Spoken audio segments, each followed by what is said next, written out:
Blast me to the mortal realms. It's time for the Mad Merlins review of Warhammer Age of Sigmar Stormbringer, issue 66 by Hachette Partworks and Warhammer. Hello everyone, welcome back to another Warhammer Age of Sigmar Stormbringer video review. So today we're looking at issue 66 and it's our latest paint issue. So two rather nice bright colours we get. We get Wild Rider Red and Squig Orange. So we're going to be having a lot of fun highlighting things in this issue's paint guide. And we also look at the Realm of Life, and there's Lariel on her giant beetle there with her Kurnoth hunters looking ready to defeat anyone who ventures too close to her realm. So before we dive into the issue, don't forget to of course like this video if you are enjoying the Stormbringer content. If you are, please consider subscribing to the channel as there's plenty more to come. Furthermore, do check all the links in the video description down below, including my social medias and my Patreon page if you'd like to support the channel. Right, furthermore, right, let's dive into issue 66. Alright, here we go.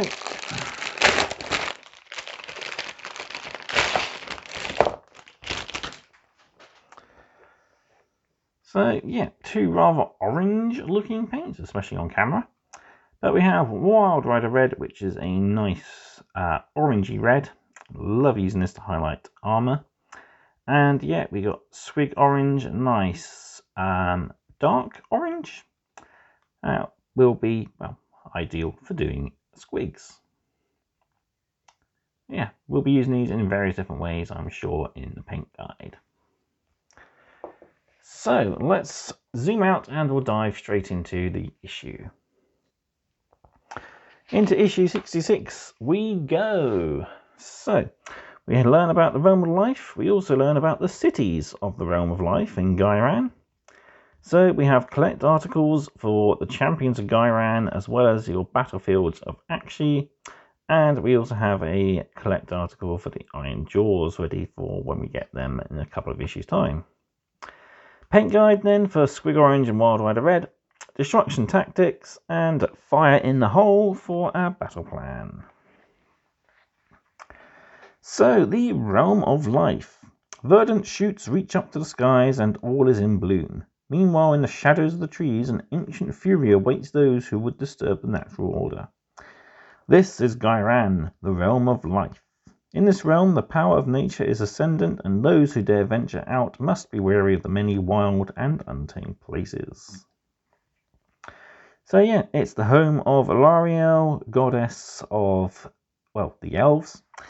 And most notably, she is the mother of the Sylvaneth, the tree people of the forests.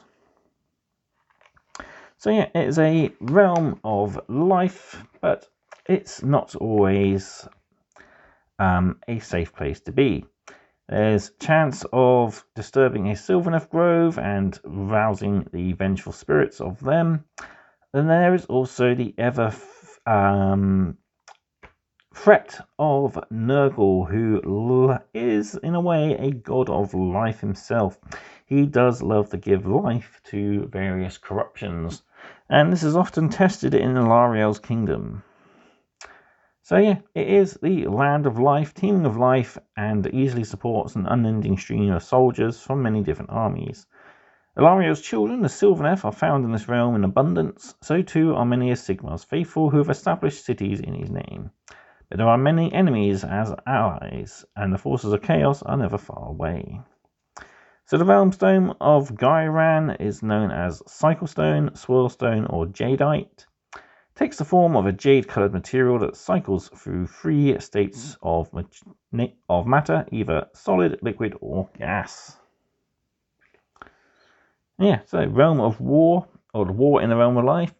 So war rages eternally in Ghyran. During the Age of Chaos, the forces of Nurgle invaded the realm, spreading his vile corruption and dubious gifts. Now in the Age of Sigmar, Lariel's forces are still stamping out the remnants of this invasion. Meanwhile, an uneasy truce between the forces of nature and others who live in the realm is always threatening to crumble.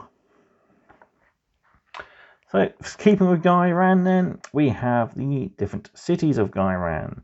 So Gairan contains many cities, each of which is evolved to meet a challenge of the realm and reap its bounty. Here, cities are constructed to take advantage of the living wood and the abundant stone to fortify themselves against perils of chaos and other enemies that stalk the wilderness outside the city walls. So yeah, they're cities made of wood and stone, as is two of the most common and abundant elements in Gairan. So some of the most notable cities, we have Greywater Fastness, which is a city dedicated to industry, so not the most life-giving city. It is often attacked by Sylvaneth due to the city tearing down groves in order to fuel the furnaces. There is the Living City, so this was founded by Alariel herself, and is her home and home to many other Sigmar allied forces there. And of course, the biggest city is Hammerhal Gaira, which is one half of the Twin-Tailed City, as we mentioned in the previous issue, looking at Hammerhal Aksha. So, coming from Gairan, you could be a champion. So, we use these tables here then to give backgrounds to our models if we want to have them originate from Gairan. So for heroes, we can roll on the D3 table to choose an origin for them. Our units roll on this table, and our different creatures so we can roll on this table to decide what their natural habits were. Next up then we have a battlefield in Akshi. So we got a new battlefield trait as we're fighting in the realm of fire. So we can roll on the table here to gain different traits for our battlefields. So no two corners of the realm of fire are alike, nor are any free from the ravages of war. Forces of war and destruction are found struggling for supremacy all across Akshi. With these tables you'll find out where in Akshi your armies are fighting and what they are fighting for. And yeah, so we've got our location here, so 1, 2, 3, 4, 5 and 6. Although, if you've watched the latest Age of Sigmar trailers, you will notice that this area here is looking very green, as this is where Blight City has ripped into the mortal realm. And yeah, Skaven are ever more in abundance in this particular area. So, hope you don't roll a 6. Because that city is most likely wiped out now, I'm afraid.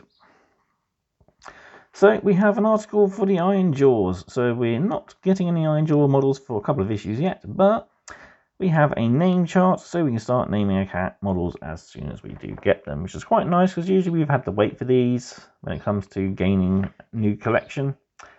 So yeah, here we got names, hero titles, and unit names there as well. And we see the new Ard boys and the old Ard boys. So yeah, pretty cool.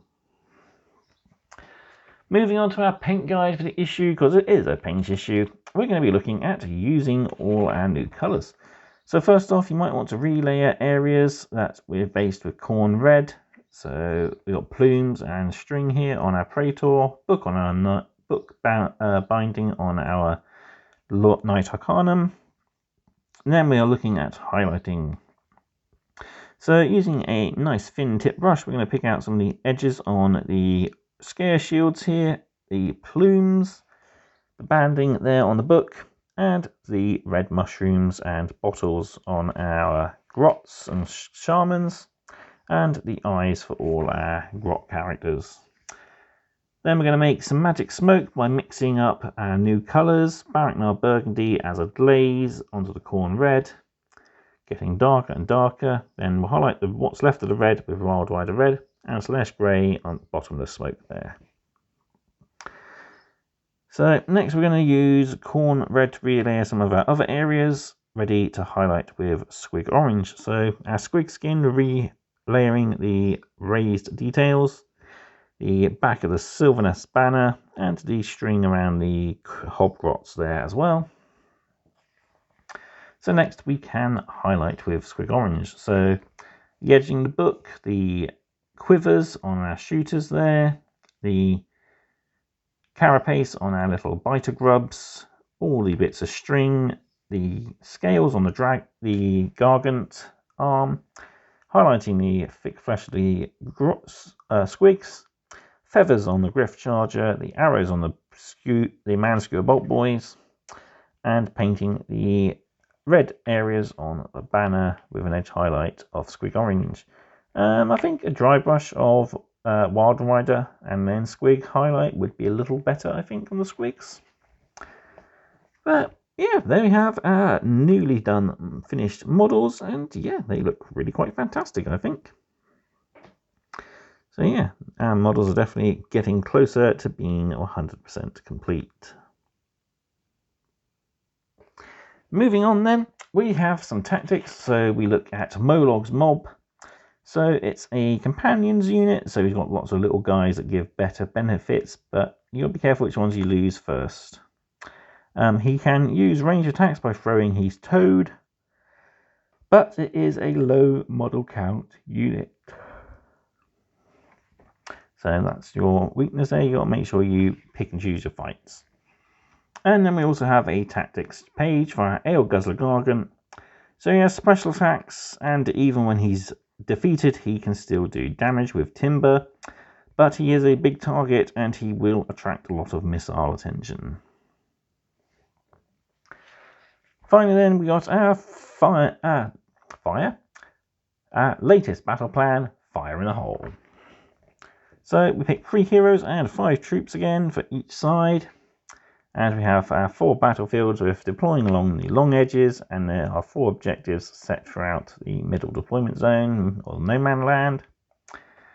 And yeah, usual battle victory points. So 1 point for 1 objective, 1 point for 2 or more, 1 for more than the opponent. And we've got a special rule. So at the start of each battle round, each unit with 6 an objective will take D3 mortal wounds, as we have sulphurous vents. Over the page, we've got Ian and Eve's thoughts on this battle plan and what they did for the fight, and there's room to record yours there as well. Looking into the future, so issue 67, we have our brand new Stormcast unit, the Vanquishers. Very cool unit, definitely looking to pick up a second unit of these guys. And we also get in issue 68 our first Iron Jaws with the Auric Mega Boss. So yeah, pretty cool addition to the collection. Alright, I'll bring everything in and give you my final thoughts on issue 66. So, that was issue 66 of Stormbringer, and yeah, pretty good one. Some nice information on the Realm of Life, some nice new charts and tables for us to give more personality to our collections and armies, however we want to build them and create their lore. And yeah, really nice detailed paint guide for our 2 new paints, Squig Orange and Wild Rider Red. I believe we don't have too many paints yet to come. I think we're still missing Baylor Brown and Night Quest or Flesh, I can't remember. But yeah, there's still a fair few issues left to go, and we are going to get a few new paints anyway along the way. So yeah, looking forward to getting some of the Stormcast stuff that's coming out in the next few issues, especially the dragons which come towards the end of the collection. But I don't think you're going to be let off for the Oryx. You do get some fantastic stuff for that. Of course, we start the Iron Jaws very soon, so you'll get the Mega Boss, and also getting the brand new Ard Boys, which is going to be pretty cool to build. So yeah, there we have it. That's pretty much it for this issue.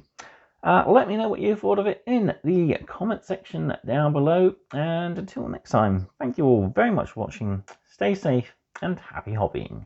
Goodbye.